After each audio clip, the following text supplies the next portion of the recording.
All right, Hangout is live, and of course that means now I have to put it out there for people. I don't. Well, or it could be the frickin' link that we just have here, I guess. Right? Whoever watches this on a recording is going to be like, "Wow, they really have no idea what the fuck they're doing." The first thing I'm gonna say is I just came along because I got invited. There you go. I'm not invited. I'm not important to this project like you, Eric. So. All right. Obviously, I don't share that link because that link will send it right somewhere else. Okay. We know this works. Let's just. There we go. Your green screening is interesting. It's a live stream. It's not the most perfect, sadly.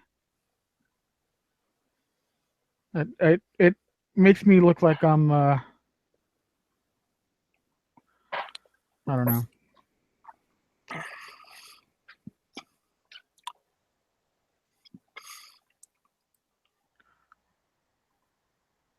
Okay.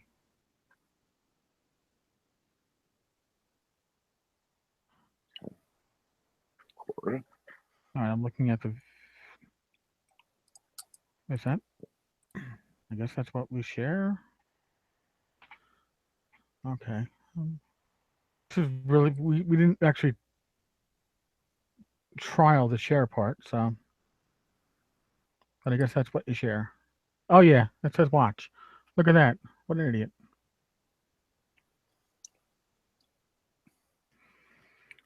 Showcase. What does that do? Okay. Oh, screen share. Chat. So, the chat bot's up there, right? They chat on. They can make comments on the actual screen itself. On the chat box. Yeah, in the chat box or in. But now what I'm seeing on the other screen is just the head of a graphic. Why is this? Oh, of course, because that's not it. Delete post. That was me goofing around trying to figure out what I was doing. Okay, that's good. I'm doing well here. Good. Hey, it says I can mute you and ignore you, or look at your profile. Yeah. Oh, that works. All right. Got it. Boy. There should be an easy way to share it from this thing. This is the last. This is the last test of this model for me. Okay. Under links. Of course, I can't. There we go. Found it. Minutes. 3 minutes. Way too freaking long. No one's watching yet, right? Well, they will be now. Oh. Do we see a list of who's where? Let's see. It's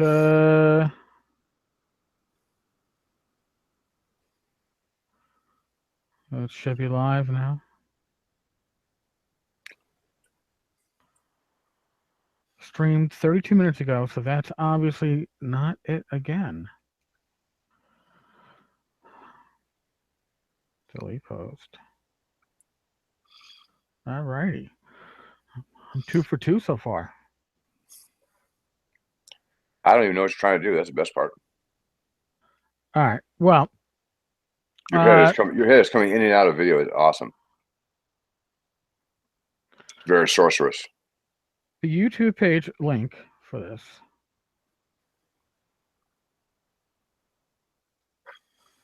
is copy.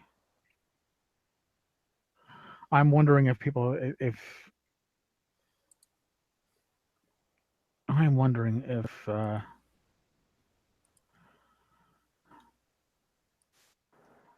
Okay, you should hear me better now. Yes. I should be clear. Yeah, you sound very good. Okay. And you show up in the video there.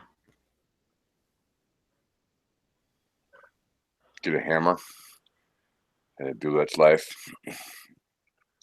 Hey, it shows up. It works. Of course. There should be like a 70s variety hour. We should invite some talent to do a song. All right. So now that's working. Yay. Hey. I will now edit the link into the Now can I show graphics? How do I show graphics on the screen if I want to? you have screen share in the upper left corner. Okay, so I screen share. Okay, application window. All right, how about make a window that I want? Shop. I am now putting a post up. Okay. So, folks, if you're watching us live, ask us questions. God damn it, ask us questions. I'm a New Yorker. I answer questions all the time. Okay. New. Transparent background.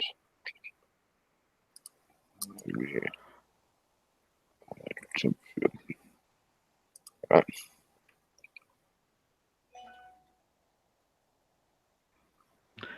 So you can you can make comments in the Facebook community if you wish, or you can make comments on YouTube if you wish. I'll try to keep track of both.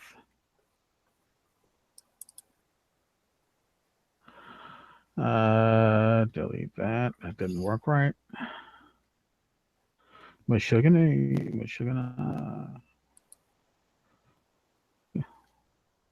As we do this more often. No, I know. I just trying to find something to. Oh, there we go. Shapes.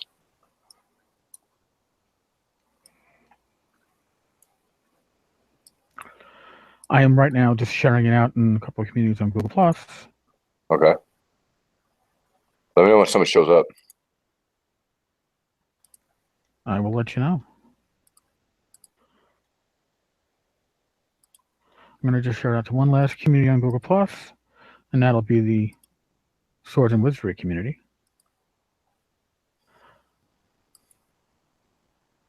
But you have to make sure you say those magic words to ensure that Matt Finch makes an appearance at a later point. Those magic words might be Heat's second appearance. As I'll guarantee then, he is. We got 5 viewers. We got 5 viewers at the moment. Really? That's a bit scary. Library.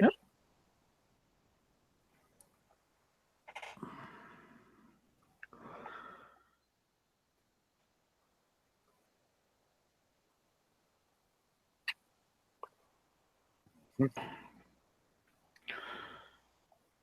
Have mercy on us, people.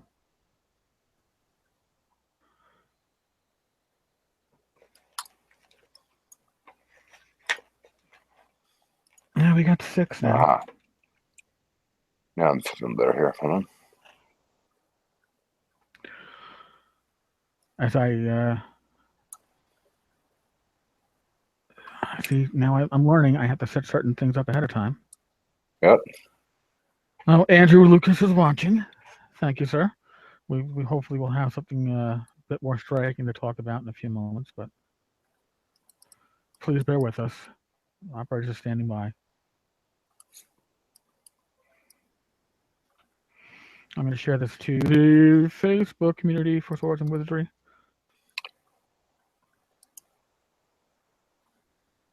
And just to annoy people at North Texas.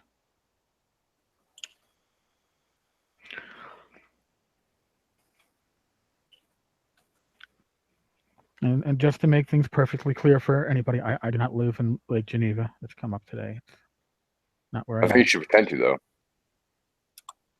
Oh, I'd love to, spend my summers there. I don't think I'd want to spend my winters there. When I win Lotto and I can have multiple houses and stuff, I think that's where I will semi-retire to. I could have Gail as a neighbor. have tea and crumpets. Once It a would be month. lovely. That would be lovely. Oh, I think it would be ultimately dandy. Dandy, dandy. So when you select Q&A, what does that do? I don't even know if Q&A even. Well, they say it doesn't work, but I don't know if that means it doesn't work now or it won't work in the future. If that makes any sense. I mean, what we're doing now isn't supposed to really work. If that makes any sense. Yeah, actually, I don't think you. Oh, this is good. The cameras are. You don't show up in the. Does your tail show up as you walk by? Oh yeah, black my face out. Thank you. Ah, you got your hair on my mug. My awesome. Oh, see the mug. The mug fades. Oh, there we go. Really. Okay, Kat. I Oh, know you're excited ah, about this. I understand that. this is the ancient old Hangouts game. We don't want that. Okay. Operators are standing by.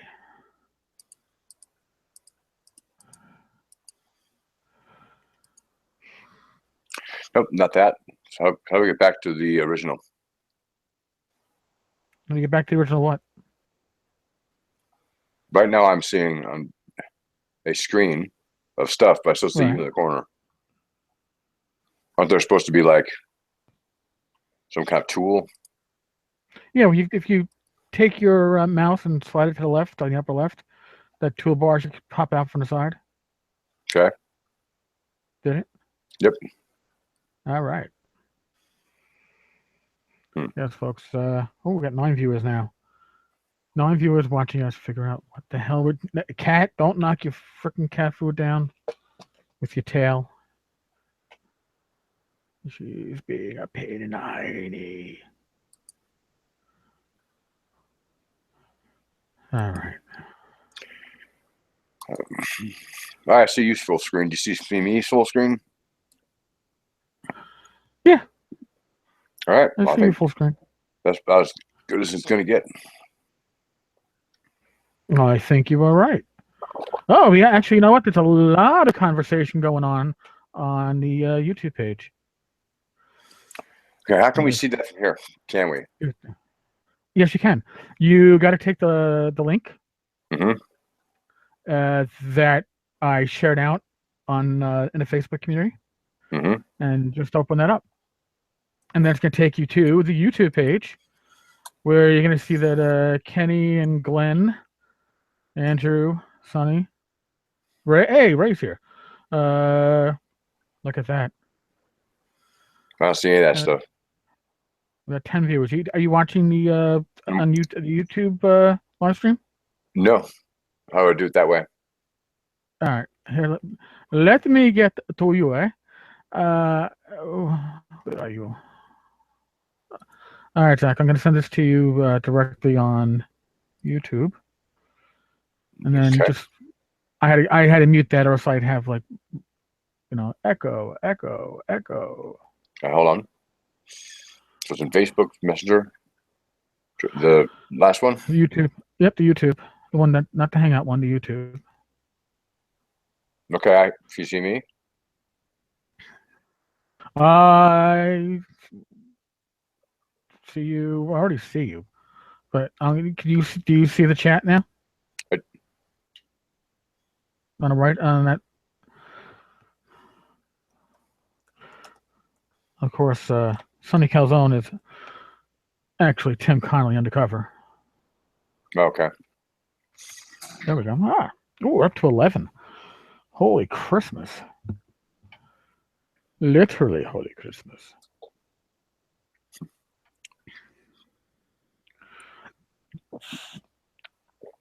All right, you're looking annoyed. Actually, tough.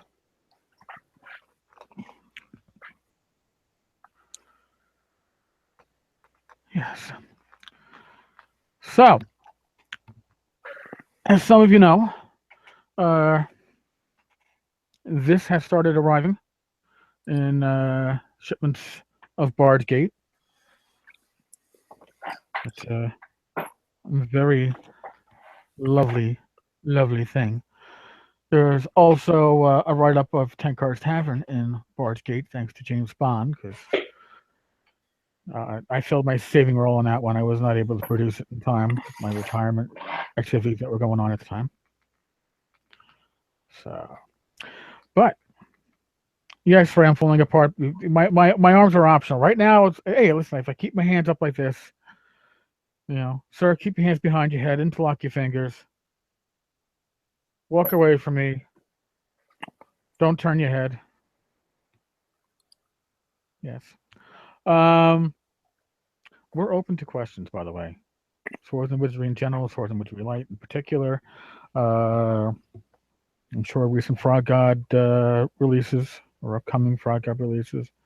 That's more Zach's. Don't move and it works great. Well, yeah. Sadly, I'm a New Yorker, so it means there's a lot of moving, a lot of hand talking, and I'm gonna lose my head, lose my arms. But I'm wearing my backwards Barrowmaze shirt. Oh, it's not backwards for you guys. It's only backwards for me on my camera. Okay, that's better. I feel less strange now.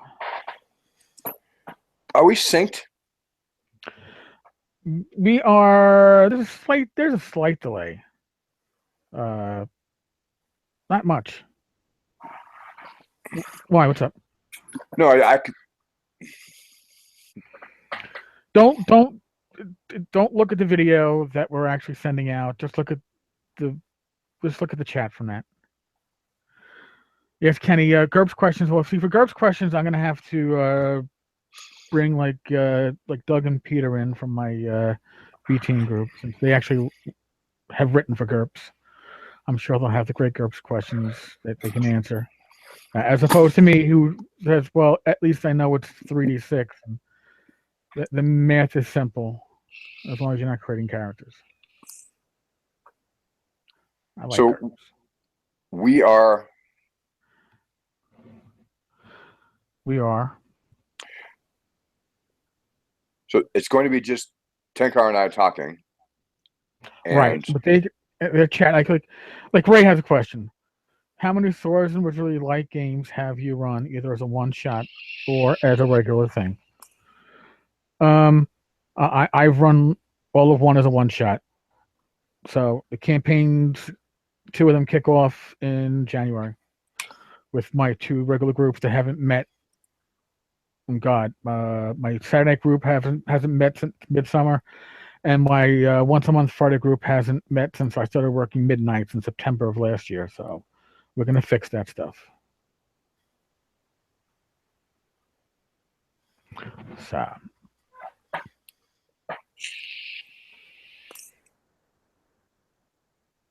yes, play testing. Well, you see, right, like the play testing of Swords and Wizardry Light was pretty light because Swords and Wizardry has been very well tested and used.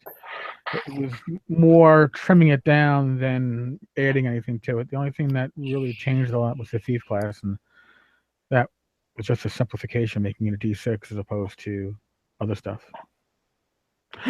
I see James Spawn. They're gonna be joining us one day doing this. It'll be fun. Yes, Jim. It is a rogues gallery. See, even the Womp is here. Even the Womp.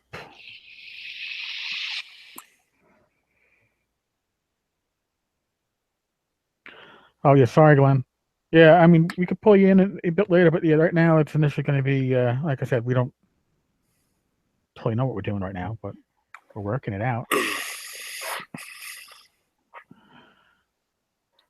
I probably should be somehow turning off notifications that are popping up on my computer, but then I'll have no sound.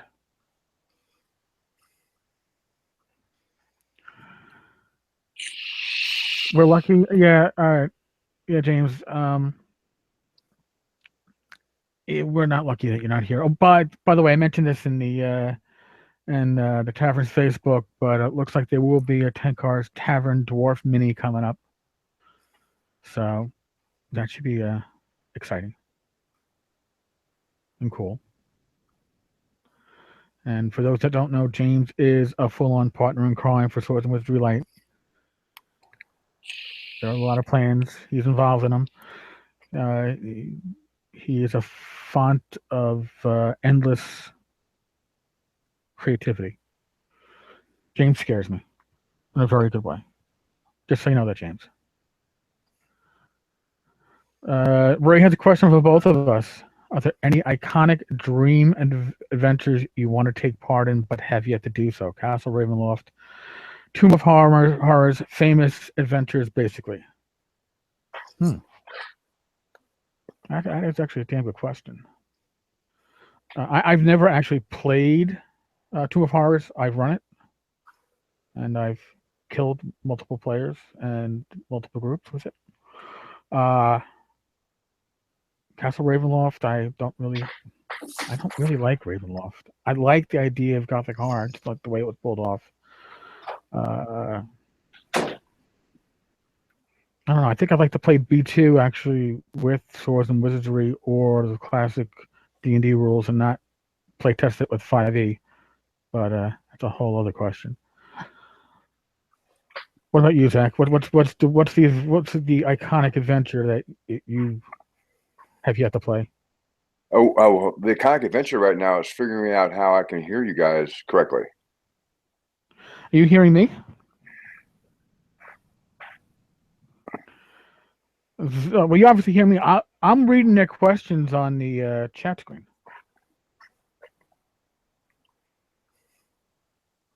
I'm hearing you in doses. In doses.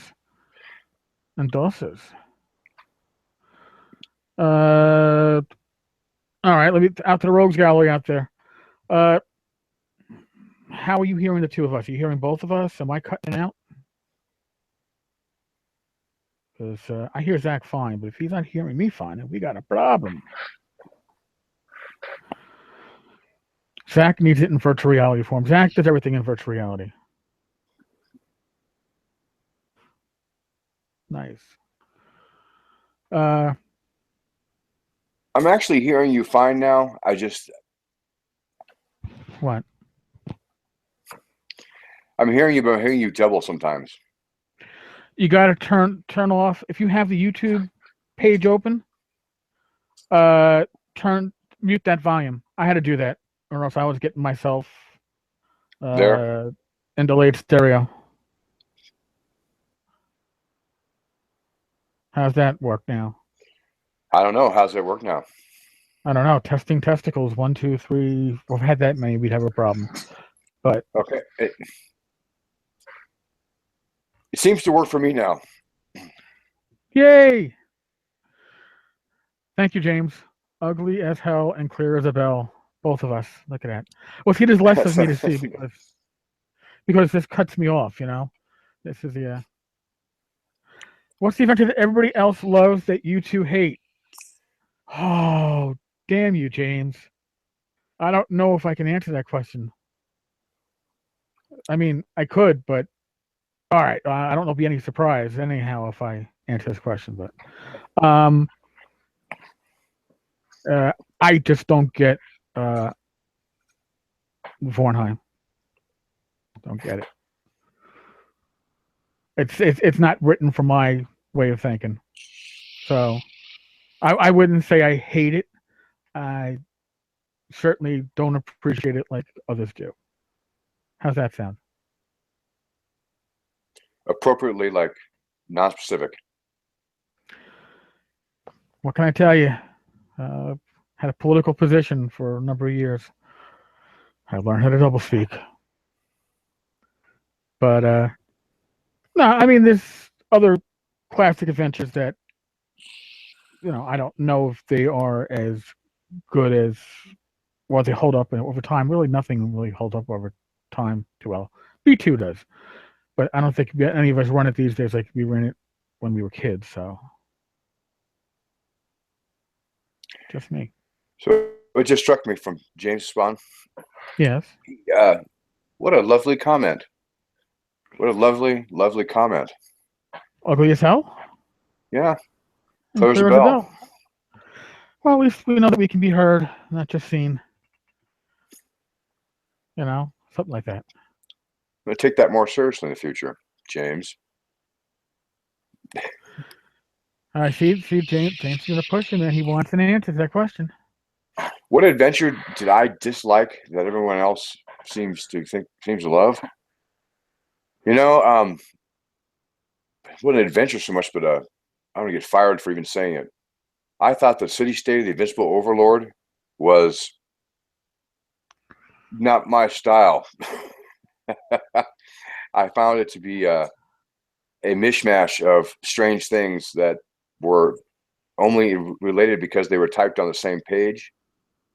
I didn't make me want to use that as a starting point for everything. And I own them and I read them religiously, but I don't share the enthusiasm. And I'm not waiting on a Kickstarter from them.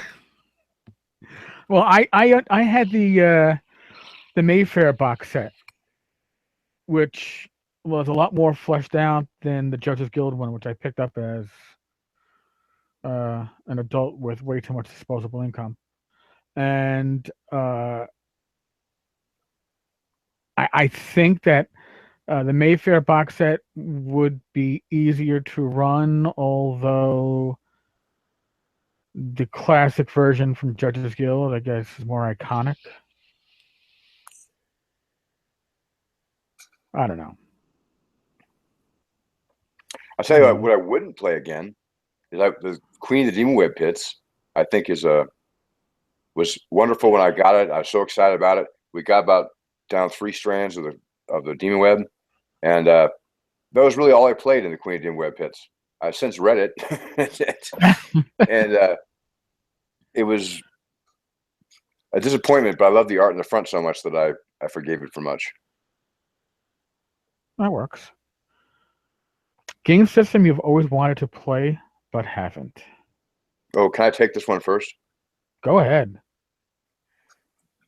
There's a big pile of them right behind me. And it's hard to narrow that down. I would love to play Skyrealms of Darun because it's just so neat, and Miles's art was really something.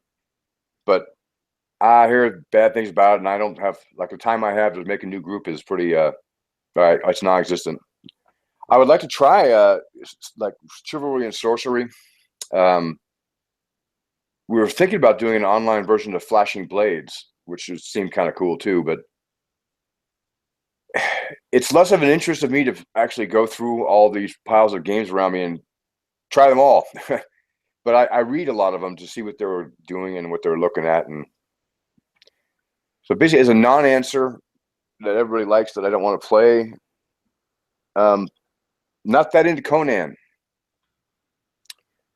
And I love the books. I just can't find a whole lot of desire to do that.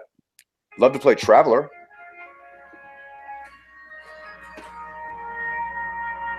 Sorry. I should have turned that off prior. Yeah, see, for me, when I was younger, I played everything because I could understand the rules for everything. If I didn't understand the rules, I didn't know enough to know I didn't understand the rules. So whether it was pace setter games or basic fantasy role play,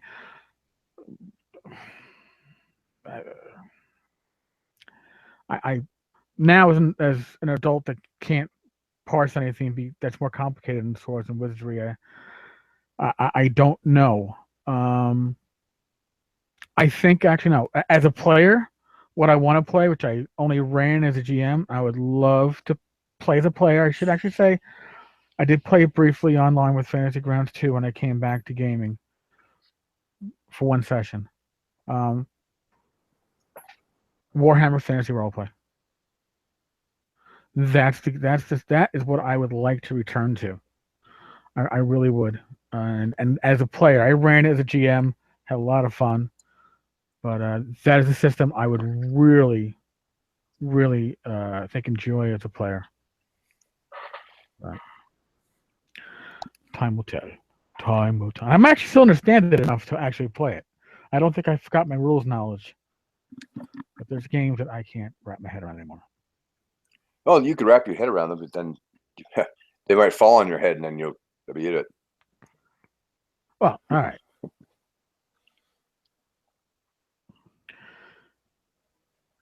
But and you mentioned travel. Behind? I mean, right. How far behind is the camera from us talking live, Tenkar? Let me see. Probably about 4 seconds. Okay. Watch out! I can judge now. You're drinking your Red Bull. Right. Oh no, about 5 seconds, 5.5. There's a little delay. Okay. Is that fixable? I have no bloody idea. Yeah. Okay. We don't have a lag. There's no lag between us. It's a lag from what they. It's kind of like watching live sports, right? They don't even the live sports have like a 10-second lag. So somebody flashes a nipple on the side or throws out a curse word, they can erase it. That won't happen. Yeah, not that we can. I obviously already dropped enough bomb at the beginning of this thing, and it's. I'm sorry. I'm a New Yorker. I spent 20 years as a cop. I married an Irish American woman. It's the spice of life. I'm sorry. Yeah. Okay, so someone mentioned Cyberpunk 2020. Like that to me is like one on my list of games I really like to play, like with a good group. I one of the ones I played it in a con and it was fun, but I really think that it would be a great campaign with the right players. See, I owned it, and that was the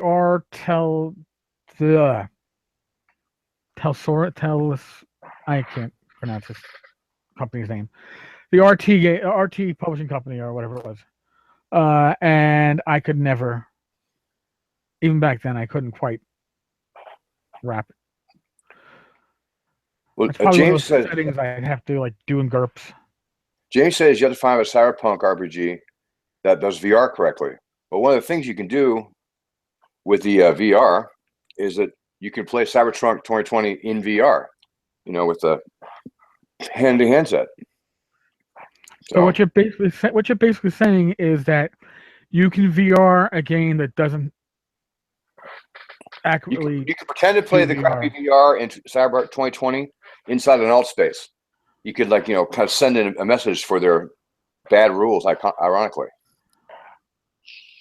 Really? All right, that's a set interesting. What's interesting is I'm trying to get you all to get VR headsets so we can play D&D at the tap room. It's lonely. It's just me and Jason Rocky Gardner right now. So I don't know if my can we play it on my Samsung Galaxy Note 4? Yeah, maybe. I don't know if the interaction is. You'd want to get an Oculus or a Steam headset. Yeah, well, well, I have a choice. I can get an Oculus and be suddenly single, or I will get killed with the investment that's going to require. Especially since I run off a Mac and it won't run the software. Oh yeah. Well, then I'm going to go ahead and vote for you. Just you listen to us talk about how great it is, Tenkar. Oh no, I have no problem. I'll live vicariously. I'll watch the videos. As long as you guys can record some, although if they all be from your personal perspective, it'd be a little confusing, I guess. I'm such a damn gnome. Yes, I'm not going to argue that. I mean, VR navigation and combat for characters, it's always a mini game that draws the GM's attention away from the rest of the party. Yes. and he's not denying it. He's just like, 2 thumbs up. Oh, you can't see my thumbs. Oh, there we go. We've seen him in the past, but I'm just saying now. I do like the background though. That's a very nice background. Who, mine? No, yours is nice. mine is nice because otherwise you'd have to see like the closet and a wash basket. So instead, you get to see part of my head and the place. All your cosplay outfits, getting cleaned. Yeah, because I always cosplay. Mm-hmm. As my niece said when I retired, I had to give up my costume and my shield. So it was like retiring Captain America. It was very sweet. Except with all the money. Well, I would have loved to have kept my adamantium shield that he has in. I am so bad at that. See, that's the other thing. Just so you guys know, in general, I don't do superhero RPGs. It's obvious. I like the game. I liked watching the movies, and I loved reading the comics when I was a kid. But it's bad enough trying to balance an OSR game. It's next to impossible to balance a superhero game. If people want to put Iron Man and Hawkeye in the same group, sorry, it just doesn't do it. That's a first world problem. No, James, I cannot use that infamous picture as a background. First off, I have to find that infamous picture in my screenshots, and I pray that I couldn't find it. I really would, because what has been seen cannot be unseen. And if I had that as a background, we would lose viewers. I would lose readers. And the rest of you have no idea what I'm talking about, and be very thankful for that. But well, someone want to find out where you live. Oh yeah, at Lake Geneva. Didn't you know? Well, I'll tell you this: it's like I have to measure my friendship with you over the, I'm sure, huge reward I'd get for passing out your license. Or your license, sorry, your address. I'll gladly pay you Tuesday for Ken Carr's address today. You listen. You know you've hit the. He lives in Staten Island. I live in Staten, Italy, which is policed by the Rockland County Police Department. That's the inside joke. Staten, Italy is might as well be New Jersey. And anybody lives in New Jersey, I'm not really insulting New Jersey by saying that. I'm really insulting Staten, Italy. Sorry. And the door goes crazy, which means somebody's finally home from work. Donka, yeah, I know. Yeah, it's exciting, right? Okay, let's see here. Okay, turn it around. Game or product that you love, everybody else hates. Okay, we talk about that a little bit. But game everybody else loves and I love that everybody else hates. Huh. Well, a lot of people hate on Rollmaster, and for what it is, I love it. It was attached to MERP. And if I ever want a game with tables that can completely ruin the game, that's the one. And as a GM, it's fascinating. It's the most fun roll ever was the E-crit tables. It'd be like your character would be like sitting there and, you got a E injury, meaning you lost your foot like below the knee for a sword. And then thinking, where's this going to go from here except for, a funeral? Because the healing spells weren't really, I think, equal to the vast horror that came out of the E-crit tables. And it mostly did the non-permanent healing. Didn't do much in the way of regeneration. I think the bad numbers were usually 66 and 00. Those were usually the out of balance ones. I ran MERP using the crit tables from Rollmaster. So that's what we did too. I ran Space Master when I only had like a 2-player group, and that went surprisingly well because I just pretty much ignored most of the rules. But the thing, and this is just in general, but any game with crits, including adding it into your Swords and Wizardry, Labyrinth Lord, AD&D, any game with critical hits, even if it's just double damage, affects the players more than will ever do the monsters of the adversaries, because they're one and done. The players are continual, so they're going to go from battle to battle, risking those crits, in that same session, it is really detrimental to have it. It really unbalances things, not in the player's favor, although they like to think it is. My personal opinion. Well, you could always go with Rocky and Bullwinkle. I'm looking at my shelf after the last question. I see, I got Rocky and Bullwinkle. I got Honeymooners. No, Dallas.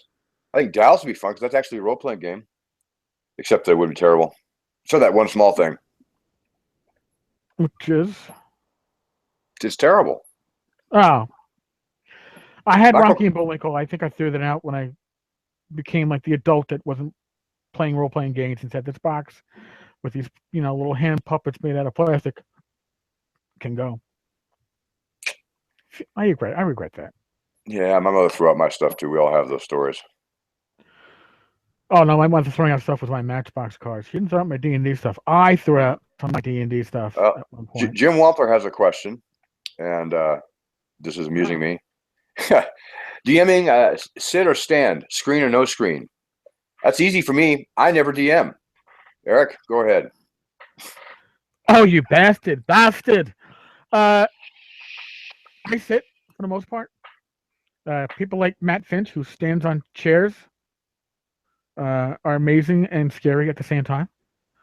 I can not balance the groups that Matt does, but he has to stand so he can see everybody at the tables. On chairs, that is. Screen or no screen? I prefer a screen because I will be the first to admit it. I will occasionally fudge a die. If I fudge, it's almost guaranteed to be in the party's favor because, and I'm not going to do it just because, oh, wow, that hit's going to kill somebody. It's holy. I have been beating the crap out of this party now for the last 7 rounds, and they've gotten nowhere. It's not their fault. I've had players have their characters get killed. I've had TPKs. If it's the fault of the players, that's fine. And if it's the fault of a little bad luck, that's fine. If it's the fault of a lot of bad luck, I'll probably stop it. Yes, I have a merciful soul at times. Don't get too spoiled.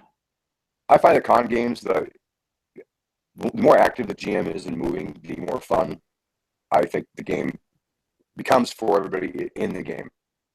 I know that when I ran 2, and when I ran them, if I tried to sit still behind a screen, I would choke, and I just didn't feel I was entertaining enough. I mean, you're paying a lot of money to watch a guy who's GM twice in the last 20 years, GM. So I made up for it by all kinds of you hit him here, and you're moving your arms and just trying to make it so they don't walk up and leave the table.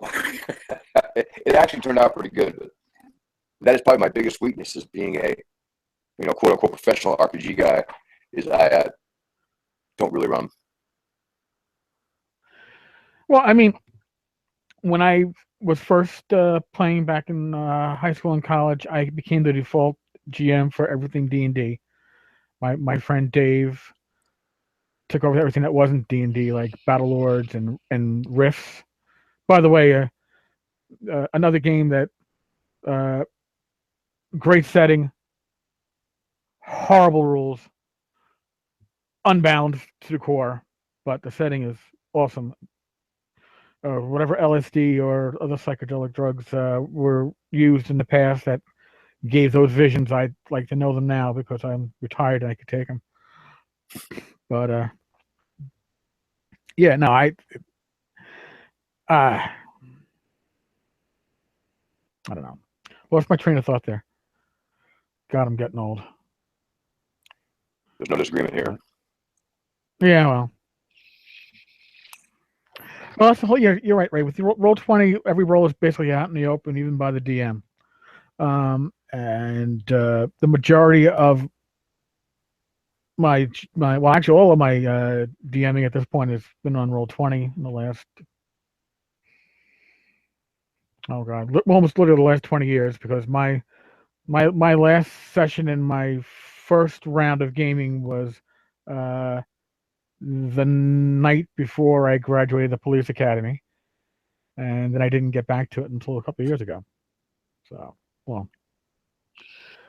So you can guess what you can pretty much go back to see when this blog kicked off, and then realize when I got back to gaming. So I would say 2011. Yeah. That roughly coincides. Go ahead. No, that roughly coincides with mine. I just was sitting on a bus in San Francisco, bored. I looked up vintage Dungeons and Dragons, and Grognardia popped up.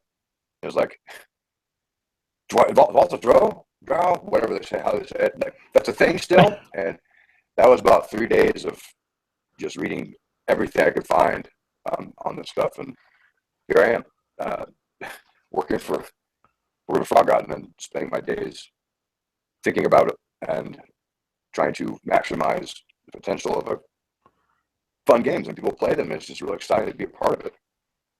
Get to do all kinds of stuff like this for free.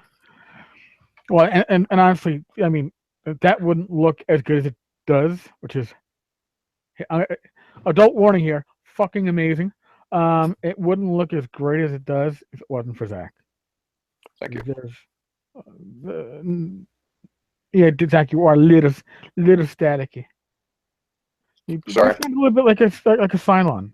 That was you know what? It'd be awesome if that was intentional. And of course, I'm talking about the Cylons from the original, Battlestar Galactica, which was cool ones. Junior high school, as opposed to the one that was on 10 years ago, which I never watched because I couldn't do it. Staticky in my voice. Well, the best I can do is adjust the microphone and check something real quick. We don't know why you're so staticky. It's You intentional. weren't staticky before. Oh, that's a bit clearer. I haven't done anything yet.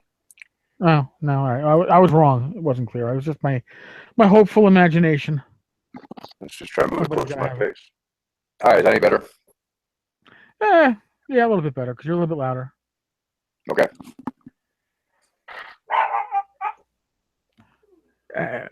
This dog is you're perfect, Donka. I always know when somebody's coming. Thank you. Just like on a regular podcast, you get to participate in the video live stream, and we do appreciate that. Thank God the cat's quiet. What D&D creature name or rules term did you mispronounce in your youth, and do you still pronounce it that way? Oh Christ, probably got everything. Yeah, all of them. Yeah, I defer to my 8-year-old decision every single time. I mean, was it Githyanki, Githyanki? What? I still don't know which one it is. Drow. Yeah, I know. Mealy, definitely. The Tashrask. And I have no idea if that's even right. It was always melee for me. There's one that's it's like an evil manta ray, has teeth. Like Ixal. I always called it Icky. That's probably a better solution than I had. We just couldn't get past it. It's just like it's an Icky, or you just don't use it. But I know what you're talking about. One of the things that Frog God does that I appreciate is that they put in an actual pronunciation guide for things like that when it first shows up. And I use it, and I still fall back to my bad habits, but I think it's actually useful just so I can. And for me, so when I go talk about this stuff at conventions, I don't sound like somebody they hired because they felt sorry for me. So I want to actually know what I'm saying. You were a good pickup, man. No, thanks. You were a very good pickup.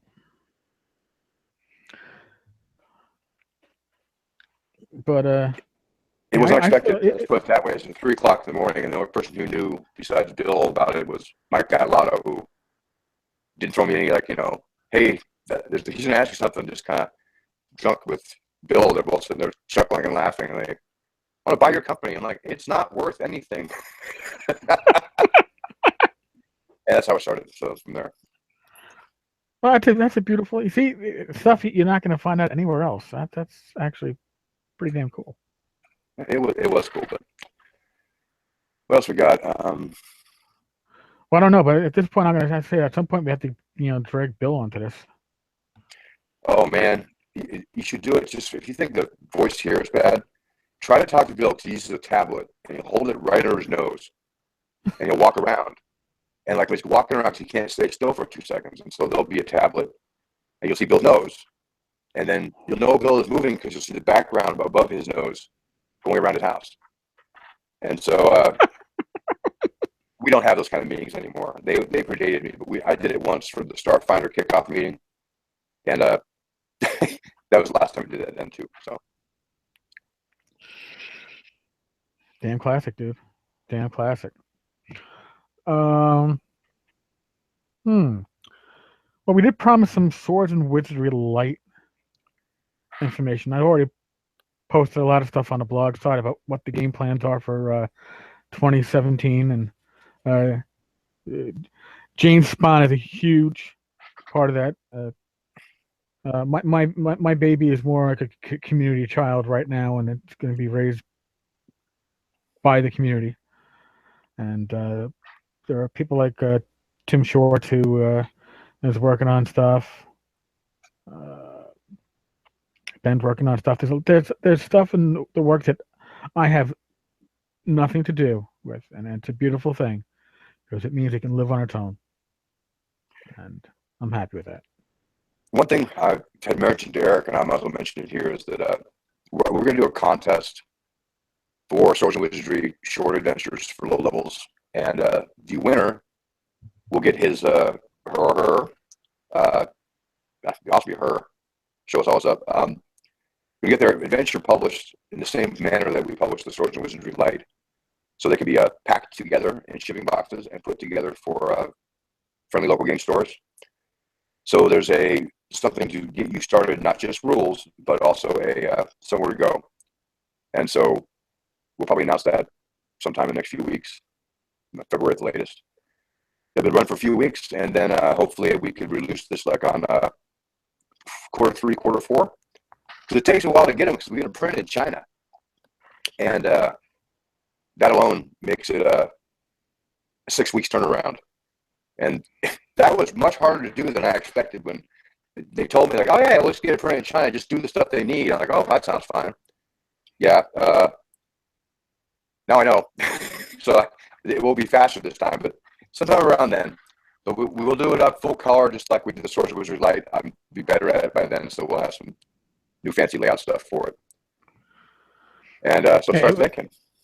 Yeah, it was a lot of fun when Zach told me, he's like, oh, yeah, you know how we thought we had like, 6 weeks to, tweak everything on our working copy of Swords and Wizardry Light. I'm like, yeah.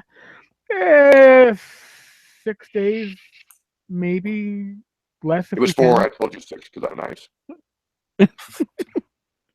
I was just like, okay.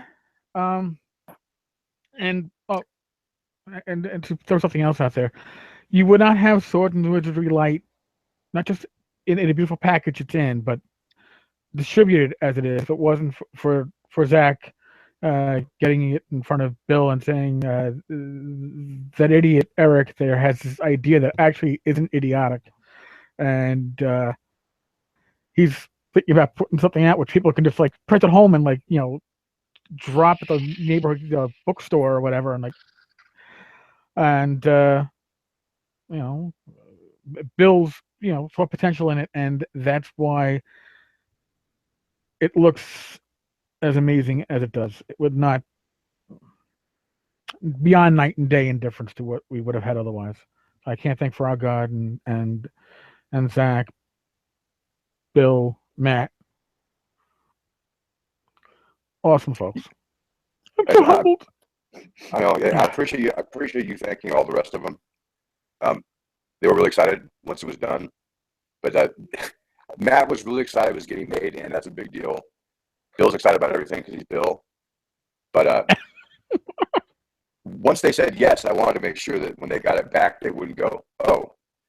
And so it was a Skeeter. Yeah, I said Skeeter. Skeeter actually was a little bit. He wasn't sure what to think about Swords and Wizardry Light because we said we already had Swords and Wizardry, and there were things that I could be doing besides that, which was obviously not a bad way to look at it. So, well, we have it, and there are a couple hundred copies went out with Bard's Gate. Or actually, how many copies went out with Bard's Gate? 882. 882. Damn. And then another 600 or so will be going out with the Swords and Wizardry 3rd edition. And then every sale that we make at the store will go out. And I know that Christopher Haskins at Frog God, who was doing the website before, but now that I'm doing it, and it's kind of fun. I actually like this job, part of Frog God. He's wanted to do more that had to do direct marketing. And so one of his ideas was to go to local game stores and show them like a product kit and leave them something. And this is one of the things that we want to leave is something that's playable, something that's attractive enough to pick up off the table and take a look at so they can see what Swords and Wizardry is, and without having to make a huge commitment. Because one of my problems is if I hadn't found Frog God the way I did, I would have seen a copy of Slumbering Czar. I'd be like, oh no, that's 900 pages. Oh yeah, it's a great intro to what we try to do and the kind of company we try to be without having to have a commitment to a thesis. right. And so it worked. It worked well, and like I said, I look at my my copy, and it's a beautiful thing to hold. And I owe that to Zach. Yes, because I would have been using stock art, and if I had to lay that thing out, oh my god! So I've never done layout. It would have been interesting. It's funny. That's like the 5th or 6th product that I've laid out, and I went in there with a lot of hubris because I'd done this before, and I never had to do one where I was like, I have maximum number of pages, and that was a new experience to where, everything wants to fit, and I could make it fit so nobody our age could read it, or I could make it fit and there'd be no art or anything, it'd be boring. And so I had a real vision in my mind of what I wanted it to look like, and it turned out pretty good. And so I'm happy that was the hardest part.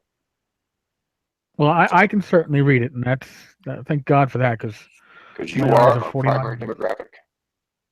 Asian, yeah, wealthy, famous. Yeah, that's it. That's a demographic right there. I wouldn't know about wealthy, but definitely aging. Someone mentioned something real quick there about, I think, taking off what I'd said. Some of Frog God's books are amazingly huge and expensive. My answer to that is yes. Yes, right, they are. An observation. I don't know. Yes, they are. And part of it is, it's the expense that goes into creating them.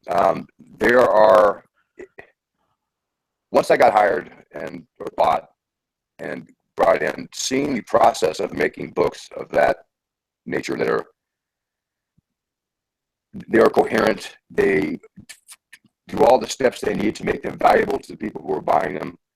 They have internal consistency. They have as few typos as possible. They have art that's relevant to it. They don't repeat the art.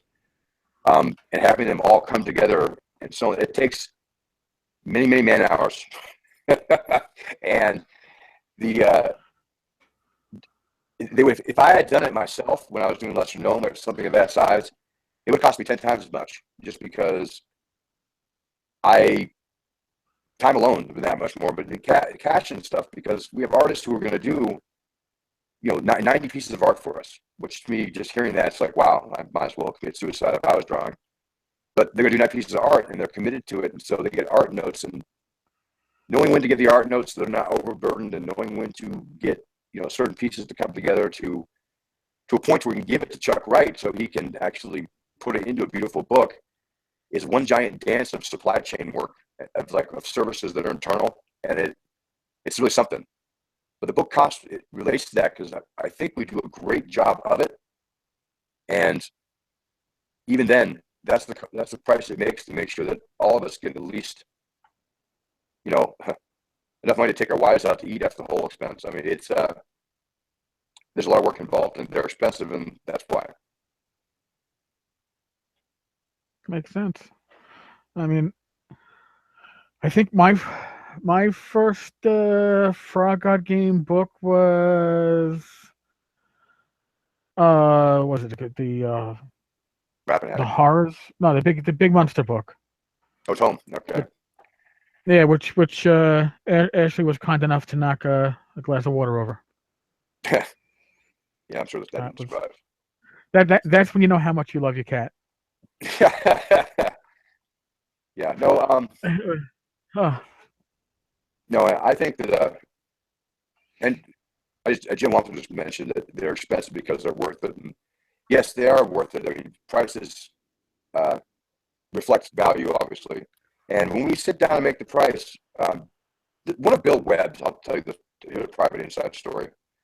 One of Bill Webb's most amazing superpowers is that one, he can make anybody like him because he's a pile of energy, and it's amazing. The other one is he has a savantism about price. We'll do a Kickstarter, and he'll say, "I think we're going to make $96,500 on this Kickstarter," and 6 weeks later, it's like 96,610. And just like, I mean, he could chop up to experience, but it's a pretty amazing thing. And so he has a good sense for numbers in terms of how many to print of something, how many pages it's going to be based on how many people working on it. So that helps for planning and such. But they are big, and the blight is huge. Got other stuff coming that's going to be a little more in the middle range, but we have other things that are coming down the pipe that's going to be awesome. It's a great company. We're going to make some great stuff for you guys. I assure you. I expect nothing less, and I am thrilled to be the unofficial auxiliary frog, and Because you work at the right rate, dude. I know I work the rate of con. Send me to a con.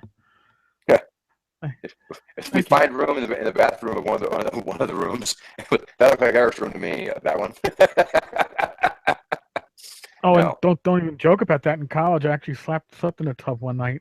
Well, we all have. That's why I can say that joke and be confident that we all get it. Yes. No, but so yeah, Gary Con. You can see Tenkar in person at Gary Con. He will be passing out Soldier Wizard lights wearing some kind of costume we buy him. And then I listen, as long as you guys bring it, because it won't fit in my luggage. So don't worry, we got you covered. Mike and I are traveling to Texas. I won't be carrying my firearm, so probably an extra large would fit. If I had the firearm, I'd need a double X. Yeah, but Just between saying. now and then, we'll go ahead and give you a little chance to have some food. So we'll go with double X anyway. Oh, thank you. I'm going to be fattened up before I'm brought out the quarter. I love it. Let's see here. Whereas 5 EPH costs $50. People purchase so much.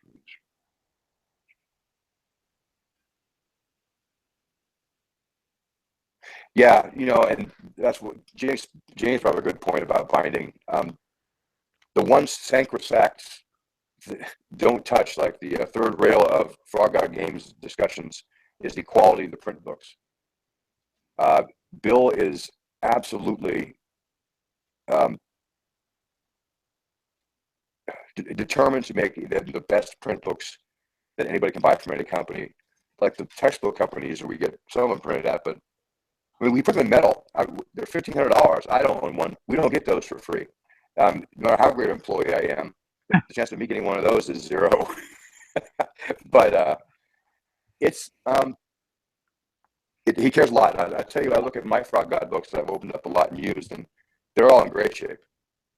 And we do print on demand ones, and we just started only because they finally got to the point where they wouldn't be destroyed with basic use.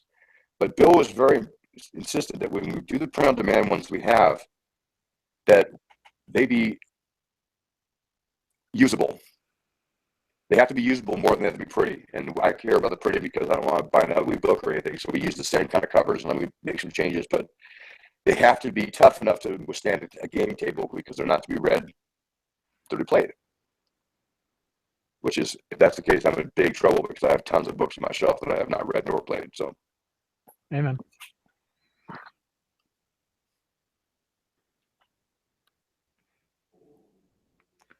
Oh, the shower curtain. No, the shower curtains are meant to be hung behind, like, Zach. And I'm sure at some point we'll have a shower curtain hung behind Zach on one of these. it's laying on the floor. It wouldn't cover the entire backdrop. I'll pull it out. I'll show you. Yeah. This is awesome, folks. It is awesome. It's worth the wait.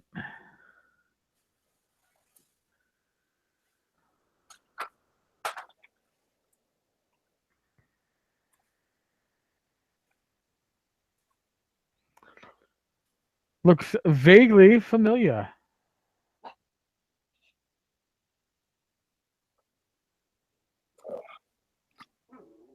I'll sit on it.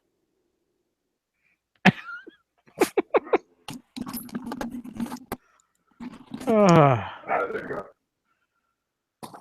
That's my backdrop.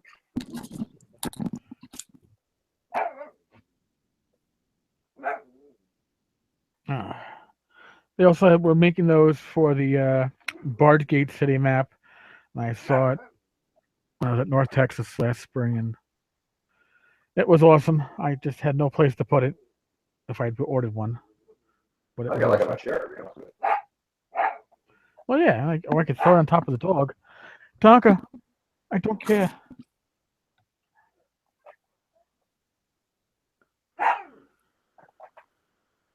Anyway, yeah, so Doug is saying that Print Ninja would do a 368-page full-color case-wrapped and sewn hardback for $562 in quantities of 9,000. But But I don't think that anybody beyond maybe Woods of the Coast and Paizo printed those numbers.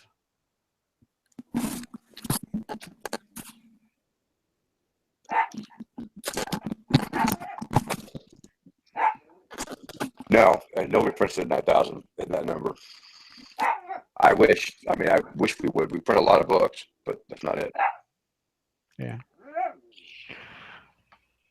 Tonka, I can see now at the edge of the bed in the next room, the dog is staring at me because I am obviously talking to people other than her or her mother.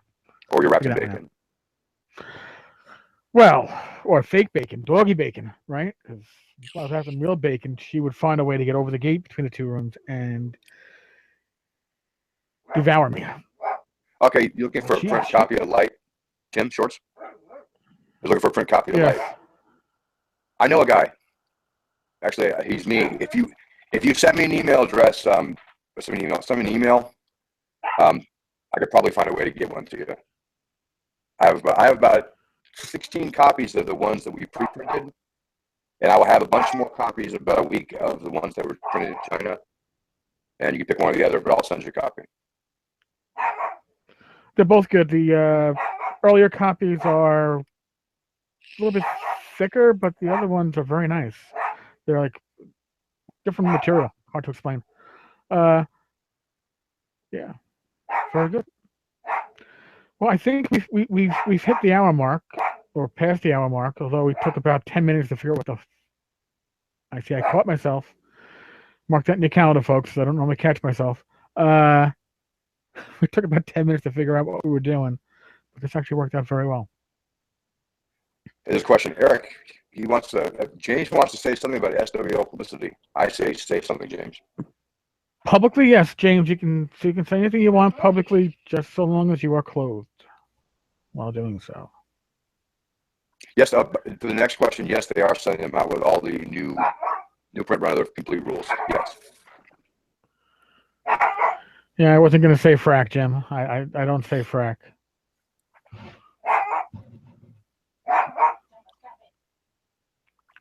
As my son told me when he was 10, and I caught him cursing, and he apologized, but I said to him, what are you going to do when somebody asks you where you learned those curse words? He goes, well, I'm going to tell them I learned the curse words from mommy, but I learned how to use them from daddy, because nobody uses them like you do. I was like, that's why you followed the cop, kid. Yeah, that's a touching story, Eric. Isn't it? So yes, right. James, what do you want to say, James? We're waiting on you. That's right, that too.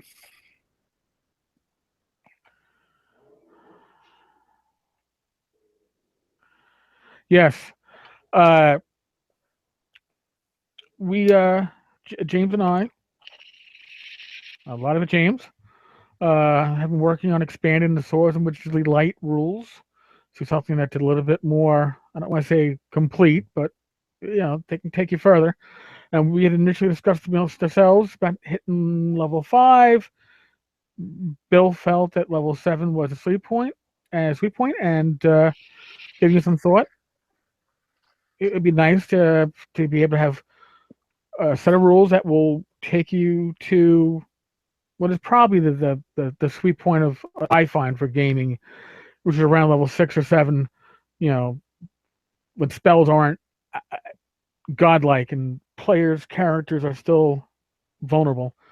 And the game plan is, I don't know, 20 to 32 pages of new classes, levels up to 7, new monsters, maybe an adventure for every level, all crammed into a I would small like to little point booklet. out, I do feel obligated to point out right now that if you like Sword and Wizardry Light, feel free to download the free copy of Swords and Wizardry at Frog God Games.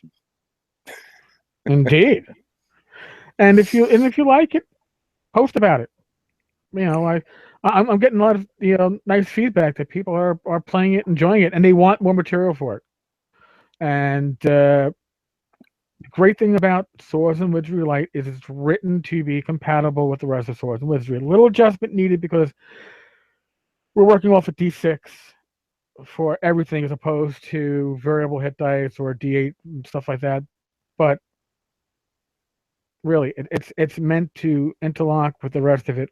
It could be an introduction to complete, or once we get the rules out to 7, you can play those rules for years. And I couldn't ask for a better partner in crime in this than James, because whereas I get ideas, he knows how to implement them. And the third part of this triumvirate is Zach, of course. So there we are. Guilty parties. On the working end. No. No. You're funny. You're funny. No, it's a pleasure to work on the project. It's fun to see how you could take the stuff we love so much and to really bring it down to its most simple parts so more people can enjoy it. I know when I took it to my local game store, the store owner was thrilled. I gave him like 15 copies or something, but he was just like, we need this so bad because although you can go online and download other games like it, he goes, this is something I can hand to somebody I think is interested or has talked about playing a long time ago and might get him an interest. I think we're making a product that grows the hobby. I mean, I'd love to see Frog God Games like sell lots and lots more Swords and Wizardry because of it, but growing the hobby is really important to Bill and it's really important to me and it's important to everybody. So the time that Erik was telling me he wanted to do this, I'm like, oh my God, this has so much potential to be really cool. So I'm real proud of Swords and Wizardry Light. I think Erik did a really fine job. So thank you. I'm over Klimt. Damn, it's on my age that has no reference. Yeah, so James and I are basically John Erik Holmes of Swords and Wizardry. Perhaps. John Holmes. John Erik. Yeah. I saw that coming. Sorry. I only laugh because I know Lloyd Metcalf. He makes me laugh at bad jokes. Yes, well, yeah. Yeah, Lloyd does tell bad jokes, but they're good bad jokes. All righty. So yeah, I think we will call it at this. All right. We now know that it works. We can try it again. Yeah, we know that it works. We'll be a little bit less clumsy going on in the future, and this will be available probably tonight on YouTube for this. I'll post it up, and we will do this. We would do this at least twice a month. Because that's the game plan, and we got folks that are looking to join us. Like I said, I really would love to drag Bill into one of these down the line. Oh, but, I'll get Bill down there with you. You'll have many you'll have many co-hosts who go through your hall here, so I'll do the first. All right, folks. See y'all later. Thank you very much. Thank you for joining us later.